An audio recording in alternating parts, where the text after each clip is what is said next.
I'm joined here by Foca Yariv, one of the wonderful teachers from Tara Yoga Center, and we're having a discussion about death and all aspects of death. And where does death come in on the spiritual path? Well, if we can somehow define the spiritual life as a way of fully living the potentials that we were given, the understanding of death is the great accelerator. Imagine a life, theoretically, as a thought experience, in which death did not exist. Who cares if you don't do it today? There is always the mañana. There is nothing to actually mobilize you forward. If there wasn't for death, which is basically the confinement of time, there will be no incentive of transformation. Hence we can say that death is one of the greatest gifts that were given from the Creator to the creature, because it is mobilizing us. Now, one of the big problems, if you speak about the spiritual life, is that if we exclude death from the equation, like happens to many people, they don't think about it, it is a taboo, they reject it, then there is actually nothing to mobilize their progress as individuals. And they're getting attached to everything which is ephemeral. Material goods, money, fame, name, and so forth. And then what actually happens, all those, you can say, objectives that hinder the process of transformation becomes bigger than the actual deeper aspiration and wish to become a better version of yourself until you reach the highest potential of you as a human being, which is a reflection of the full splendor of the Creator. So death is there as the accelerator. If it wasn't for that, what will accelerate us? Nothing. And is this part of the Tantric teaching? Yeah, it is. It's in the core foundation of all Tantric traditions, and you will find it especially in the Tantric path, as in connection to the first of the Dasha Mahavidya, the 10 cosmic powers, or macrocosmic powers, better said, which is Kali. Kali represents both the energy of time, and she's representing in the most fierceful way. I mean, she's dancing in a funeral pyre with a severed head in one hand, with the skulls all over her necklace. She's naked, with a sword in the other hand, so she looks pretty terrifying. The whole idea that why she looks so terrifying is in order to remind us about the ephemeral reality in which we live and the beauty that death represents in it. So the first of the Mahavidyas is actually putting there the idea of time, transformation, and death as infused as one energy, which we call Kali, which then propels the aspirant when he fully adores her, when he manages to overcome the fear of death and starts to adore her and to love her. She represents the life-giving force. Because the death and life are two sides of the same coin. I mean, the moment you are born, clock is ticking. That's it. And she's the one who says clock is ticking because there is a great wisdom behind the clock that is ticking. It is for you, so you have a reason to accelerate your process of evolution. If the clock wasn't ticking, you would sit and you will have a forever mañana. You will have a forever tomorrow. You will continuously procrastinate, postpone. You will have no motivation to actually do the things now. In your experience, what have been the real blockages to people grasping this knowledge that you're teaching? Oh, there is a few things. One of the probably strongest blockage is the fear of the annihilation of one's own being. And the second strongest one is the fear of the annihilation or the death of other people around us. Now, often the second one brought people to realize that they will also go one day. When they see whatever, a close friend, a parent, a grandfather, and they realize, I will also reach to exactly the same place, which is, now we speak in a cemetery, 2 meters long, 1 meter wide, and 2 meters deep. We will all reach more or less the same thing. Some will get cremated, but I mean, same frame of existence. And then it triggers them that I will also die. And actually, there was a research that showed that one of the biggest fears about death that people have is the fear that the world will continue just as well without them. And the realization that actually people will get by. Because it is shaking the idea of the self-importance. What actually am I doing? Which is very good. Because if the world can get by without you, which is definitely for everyone, but actually it won't be much noticed. It means that often we didn't do enough in our life. And it is a wake-up call to say, what actually can I do so I can make a real imprint, not a carbon imprint, but a genuine imprint on the world. And that is pretty shocking for people, because if you lived egoistically, if you confined yourself just in perseverance, preserving your species somehow, then yeah, it will be pretty lame to die.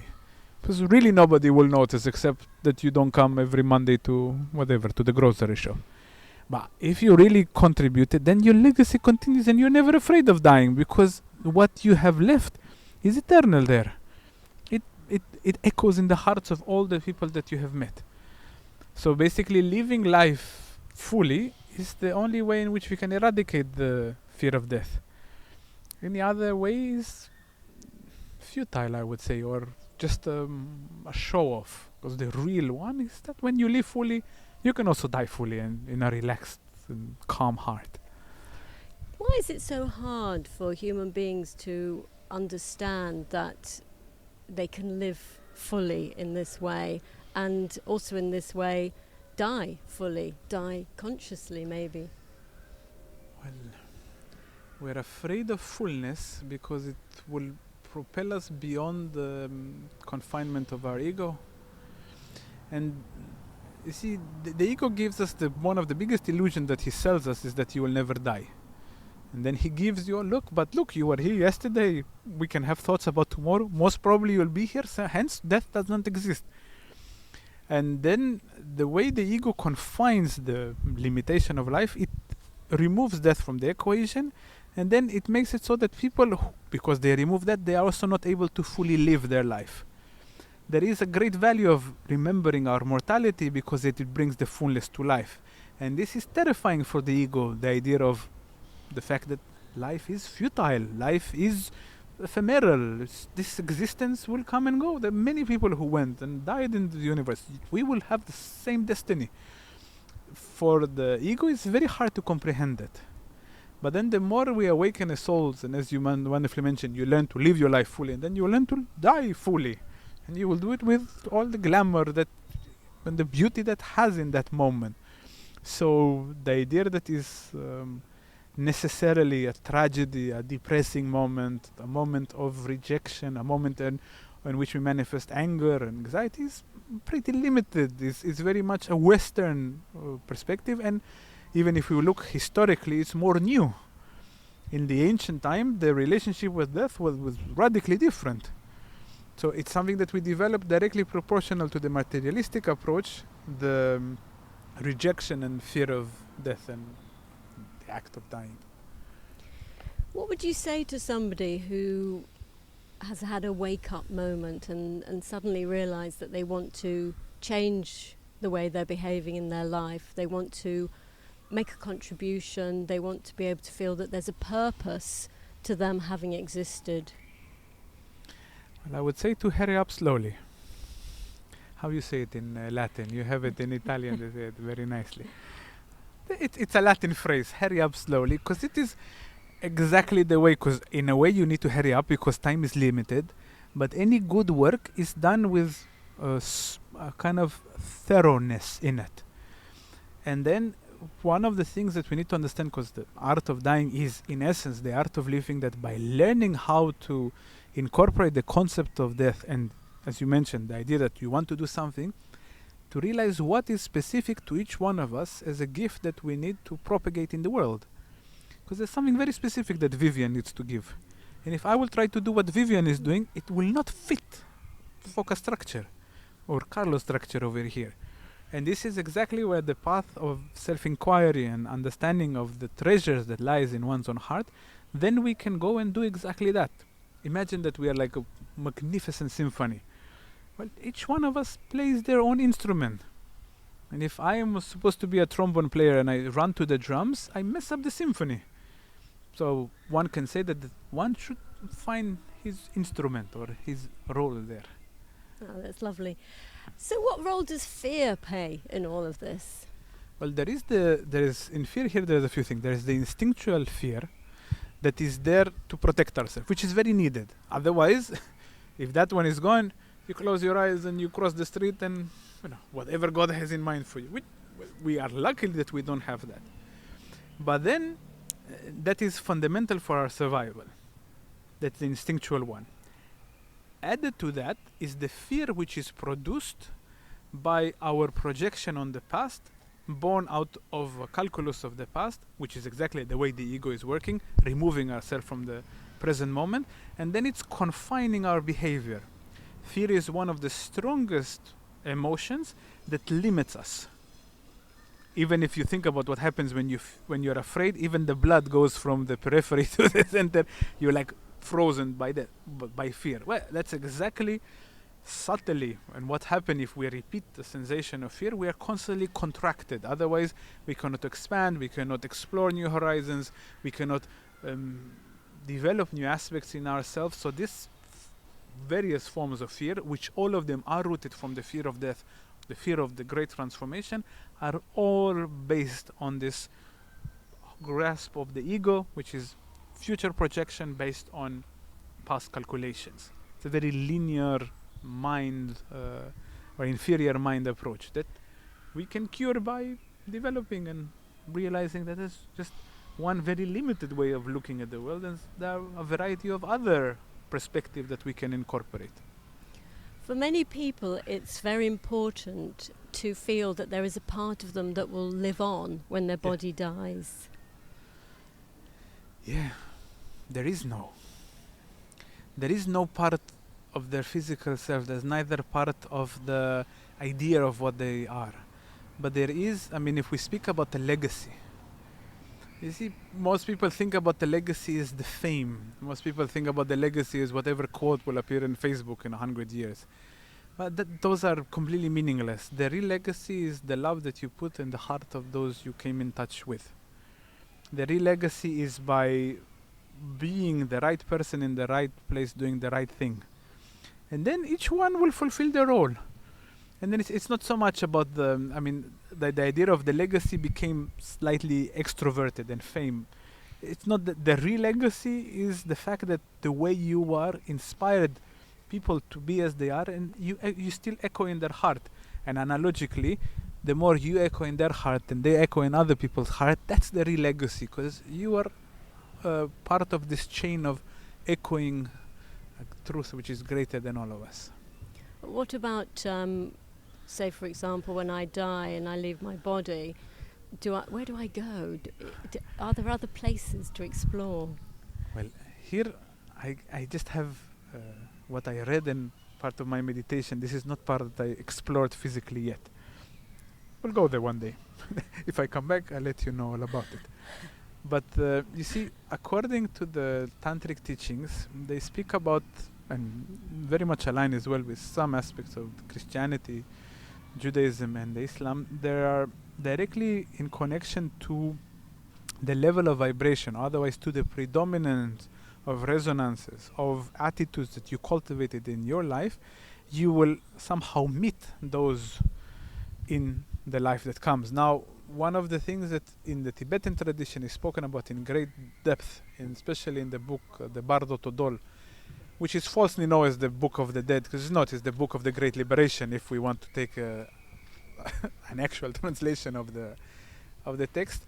They speak about a period in which one is confronted with aspect of their subconscious, otherwise the predominant attitude and resonances that they created in their life, and then accordingly they will find their next incarnation. Now, the reason for the next incarnation is because they haven't fulfilled that which they needed to fulfill. If we want to look at the world and the existence here as a schooling system, they haven't finished what they needed to learn, and then they come back, so they have another chance. Or in the case of very special beings which were known as the bodhisattvas, they are coming to help the others. They even took an oath, which is an extremely moving way of relating to life. They said, until not all sentient beings will liberate, I will return to the wheel of incarnation, or to the samsara, as they call it, the illusion, and help all those who need to evolve. And they do it with the idea that they might forget that they have already finished it. You can say the journey or the process of learning, which is it's a sacrifice incomprehensible for a soul on the spiritual journey. So Foca, you describe life and death as great adventure. Is that how you see it? Completely. It's a sublime adventure.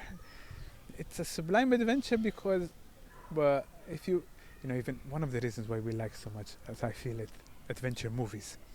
Because in an adventure movie, there is a dynamism that through the dynamism of love, life, learning, we grow as human beings. There's a direct interaction with that. Now we try even to simulate it. If you look at most of the computer games and whatever, the metaverse, they try to simulate an adventure, forgetting that life actually has all included in it. We don't have to simulate anything. Life is a great adventure as long as we live it, as long as we give it our genuine best. So yeah, from that perspective, life is a great sublime adventure, and love is the greatest of the experiences that will propel the spirit into a process of growth. So in that way, yeah, life is an adventure, and death is an integral part of that adventure. How do you think it's possible to spread this knowledge so it's more widely known? One at a time. I was thinking a lot about, because sometimes you hear people say, why didn't I learn about it earlier in my life? Where were you when I was in high school to teach me about those things? And then, well, it's not yet, I wish that society will have a structure in which the information about death, about eroticism, about the meaning of life will be given in young age. For now, it's not. And then the way to do it is one person at a time, and each one of us, when the teachings are awakened inside of us, we become examples for the others. And then the brighter we shine, the better we are as an example. And like a magnet, the more we practice, the more we assimilate, the more we grow even in the structure of our aura, the more we will inspire others on their journey. I've had some experience with people who are dying, and one of the things I wanted to do was to be an example in that way, to be loving right to the end, and to have a positive point of view about death. And I was surprised how many people didn't share that point of view with me, and things became very dramatic, almost unnecessarily dramatic, and the person at the centre of the drama, the dying person, nobody was listening to them or taking any notice of them, and they were fine. Yeah. They seemed to be in control. They knew what they were doing. Sometimes they even want to pass. Yes. Yeah. Yes. And it's very hard not to be an irritant to somebody who's dying with our own melodramas and our lack of understanding, our lack of knowledge, lack of open-heartedness, etc. We hold them back. Yes. I had the same now when my grandmother died. She died just a bit below 3 years ago. And I spoke with my mother and uncle there. It's like, just let her go. I went there to speak with her 2 months before she died. And in brief moments when she was coherent, she just let me go. And I had to tell them, we cannot try as well to preserve her. What are we actually doing? It's not what she wants. And the idea of, it doesn't matter what she wants is for us, it's egoistic. And in the Tibetan tradition, they have a saying, if you are miserable like that next to the dead person, go away, because you're not helping them. Mm-hmm. They need to pass, because their journey isn't ending there. It's about the confinement of the being to his human form, or seeing that there is a soul there that craves for another step now, for its new form. And she really wanted her new form. She could see that. That's it. That's life is finished. I want to continue. And as you said, nobody listens to that. It's mainly because of a lack of education in our Western society. We just don't listen to people who have actually something genuine that they say. That brings me on to my next question, which is that there is a lot of knowledge that exists, but a lot of it is obscured by illusion. And some of this quite deeply embedded in the subconscious. Yeah.